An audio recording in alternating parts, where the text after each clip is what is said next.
Mes amis, bonsoir. Comme si je n'avais pas assez de travail et d'émissions possibles à faire, quelqu'un m'a dit qu'il y a un dénommé, enfin, je ne sais pas si c'est son nom, c'est sa chaîne, en tout cas, Absenels, voilà comment ça s'appelle. Et cet Absenels, eh bien, se fait fort de démontrer que le catholicisme, évidemment, c'est du bidon. Alors vous imaginez bien que voici maintenant 2000 ans que, enfin, peut-être pas 2000 ans, mais en tout cas 200 ans, les 2 siècles derniers, où l'Église a vraiment été attaquée dans tous les sens et à tous les niveaux. Donc vous comprenez que maintenant, on est véritablement habitué. Alors, n'ayant pas 1h30 à passer à regarder les vidéos les plus longues, j'en ai simplement regardé une, mais je me réserve le droit d'en redire encore quelque chose. Il s'agit de la vidéo sur Lourdes. Voilà. Alors, je trouve que les titres sont extrêmement prétentieux pour un résultat très médiocre. Alors, il nous écrit qu'en fait, les miracles de Lourdes, c'est du bidon. Voilà. Alors, je ne sais pas quel âge a ce monsieur.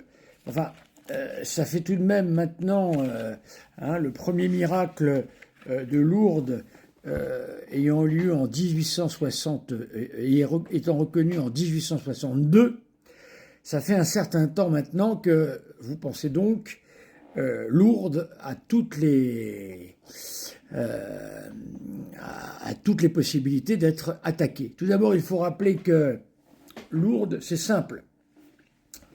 Il y a des milliers de personnes qui ont été guéries à Lourdes, mais on ne retient que les cas les plus carrés, les plus sûrs, les plus indiscutables quant au miracle.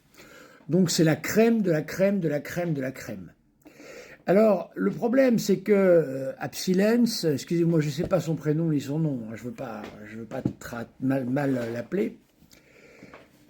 Grosso modo, nous explique que les miracles, on a guéri de maladies pulmonaires, voilà, dont à l'époque on ne guérissait pas, mais aujourd'hui, grâce à la science, on peut guérir de ça. Oui, mais ça c'est bien gentil, mais tant qu'on n'avait pas la pénicilline, on n'en guérissait pas. Et guérir de ça à la suite d'un contact avec Notre-Dame de Lourdes, eh bien, le miracle peut s'établir. Donc, il prend des cas comme ça, les moins, voilà, quelques cas, et nous explique qu'en fait, on peut remettre en question tout ça sans difficulté, avec le principe que ces miracles sont des réalités qui ne sont pas connues, mais qui le seront un jour. Voilà, grosso modo, c'est ça. La science ne peut pas l'expliquer aujourd'hui, elle pourra l'expliquer demain. Faut-il rappeler tout de même que donc il y a un bureau de vérification médicale. Ce bureau de vérification médicale dispose de tous les dossiers de ceux qui ont été guéris miraculeusement, et tout médecin du monde peut venir consulter les dossiers à sa demande. Il suffit qu'il présente sa carte de médecin, même si celui-ci est athée, aucun problème. Voilà. Donc je veux dire, quand on présente des dossiers aussi sérieux que ceux, je vais parler de quelques cas là pour vous montrer un peu le sérieux de la chose. Je crois véritablement qu'on ne peut pas dire qu'un jour la science l'expliquera. Hein. L'invention de la pénicilline a réglé des problèmes pulmonaires, certes, mais il y a des cas beaucoup plus graves que ça et beaucoup plus étonnants que ça. Il faut savoir que l'écrivain Émile Zola a lui-même assisté à 2 miracles devant ses yeux, même 3 je crois. Et il avait dit, si j'en vois un seul, je me convertirai. Il en a vu 3 sous ses yeux. Il a fait son fameux livre Lourdes, dans lequel il a menti copieusement, en disant que les fameux miraculés, en fait, sont retombés malades dans le train, ce qui était évidemment un mensonge absolu. Voilà. Donc pour vous dire que ce n'est pas parce qu'un athée militant, faut être athée militant pour faire une chaîne comme ça, constate de ses yeux un miracle, que ça changera quoi que ce soit à son athéisme. Pourquoi est-ce qu'on est athée? Premièrement, on est rempli de préjugés. via la Révolution française, les anticléricaux, Voltaire, la franc-maçonnerie, le protestantisme contre l'Église catholique. Voilà, on en est rempli. Et on ne peut pas faire autrement que d'avoir son intellect pris par ça. Deuxièmement, la volonté. Est-ce que l'on veut vraiment savoir si Dieu existe? Si on ne veut pas savoir, ben évidemment, on peut faire tout ce qu'on veut, ça ne marchera pas, c'est la volonté. Et troisièmement, c'est le cœur. Voilà.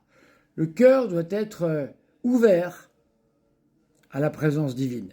Si ces trois choses sont présentes, eh bien à ce moment-là, la conversion peut se faire, et j'en sais quelque chose moi-même.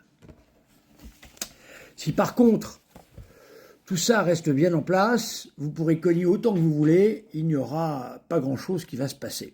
Voilà. Donc, je vais vous parler de quelques cas, vous allez voir, parce que ce monsieur, en fait, nous explique que c'est pas grand-chose. Il n'est pas médecin, en plus, hein, donc il n'a même pas pu aller voir les cas. Voilà. Moi, il y en a un que j'ai rencontré, c'est monsieur Jean-Pierre Belly. Je l'ai rencontré, lui, Jean-Pierre Belly. Je l'ai rencontré, je l'avais fait venir auprès de jeunes.